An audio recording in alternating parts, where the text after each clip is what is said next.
ஆங்கில வேதத்தில் நீங்க படித்தீங்கன்னா I will beautify the temple.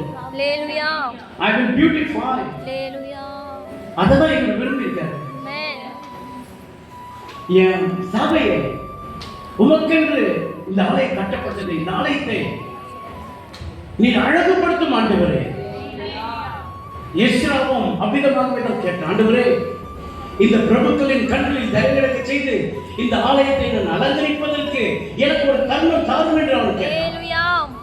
ஏராளமான பொருள் உதவிகள், ஏராளமான மக்கள் அவனுக்கு தந்தார். அதே போல ஆகாயில படிக்கிறது போல இன்னைக்கு சொல்றேன், இந்த சபை இப்போ காட்டுற பார்க்கிற மகிமை காட்டிலும் ஒரு பெரிதான மகிமை, அடையாளங்கள் நடைபெறுகிற மகிமை, தேவனுடைய சாயலை திறக்கப்பட்ட மக்கள் மகிமையை இந்த ஆலயத்தை கர்த்தர் வைப்பார்.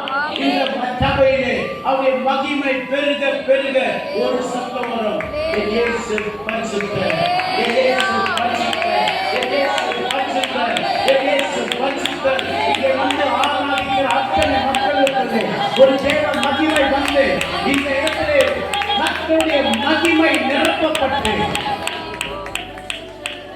ஆலயத்துக்குள் பிரவேசிக்க முடியாதபடி சாலமோனுடைய ஆலயம் இருந்தது போல நம்முடைய மகிமையை இந்த ஆலயத்தில் வைக்கப்போகிறோம்.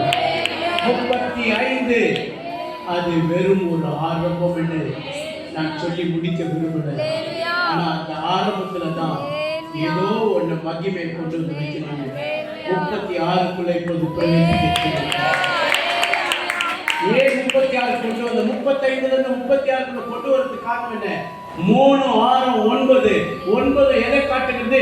இந்த சபைக்குள்ளே ஆவிக்குரிய கனிகளும் ஆவிக்குரிய வரங்களும் கண்டிப்பாய் நடக்கும். எழுப்புதலுக்குரிய அற்புதங்கள் நடக்கும். நல்ல பணமா கரங்களை தட்டி அந்த வரங்கள் எனக்கு தேவை.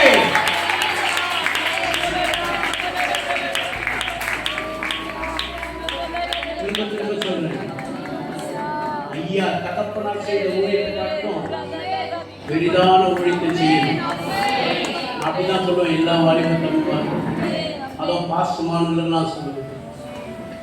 நான் ஆரம்பிக்கும் போது அப்படிதான் ஆரம்பிச்சேன். ஒன்றும் இல்லை, ரொம்ப பெரிய அளவில் கிடையாது. இன்னைக்கு டிபார்ட்மெண்டா கிடையாது. எத்தனை ஊழியர்கள் மாறினத ஊழியர்கள் ஏதாவது வட இந்தியாவிலும் ஊழியர்கள், எல்லா பகுதியிலும் ஊழியர்கள். இன்னும் சொல்ல கம்போடியால மாறினாதில் படிச்சு போன ஊழியக்கார ஒருத்தாங்க ஊழியம் செய்துட்டு இருக்காரு. அவர்கிட்ட 2000 மக்கள் இருக்காங்க. பீகார்ல ஒரு தம்பி ஊழியம் செய்கிறாரு, அவர் கையில ஒரு 2000 மக்கள் இருக்காங்க. எதுக்கு இதெல்லாம் சொல்றேன்? உங்க அப்பா செய்த ஊழியத்தை காட்டிலும் உன்னுடைய ஊழியம் பெரிதா இருக்கும். அதுக்கு சாட்சி நான், சாட்சி நான். உங்களை உற்சாகப்படுத்திதான் அண்ணன் இல்லை, நீ அண்ணன் தானே விட்ட அண்ணன் தம்பிக்கு சொல்றேன், உன் ஊழியம் இதை காட்டிலும் பெரிதான அளவில் பல பரிசாட்சிகள் ஏழைகளை தாண்டி நீ கடந்து போவார். நீ காண விரும்புகிற இந்த ஆலயம் தேவனால் பரிசுத்த ஆவியானவரால் அலங்கரிக்கப்படும். தம்பி இங்கே மகிமை நிரந்தரமாக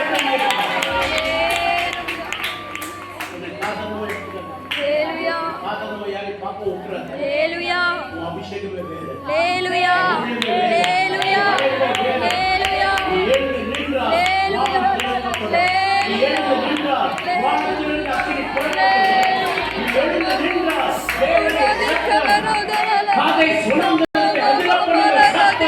உன்னை கொண்டு கர்த்தர் எழுப்புவார். இதுதான் நான் வந்தேன்.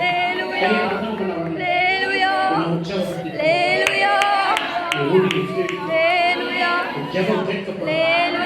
அது எங்கும் பரவி இருக்கும். உனக்குள்ள இருக்கிற ஆவியானவர் உன்னோட மட்டும் வாசம் பண்ணுங்க.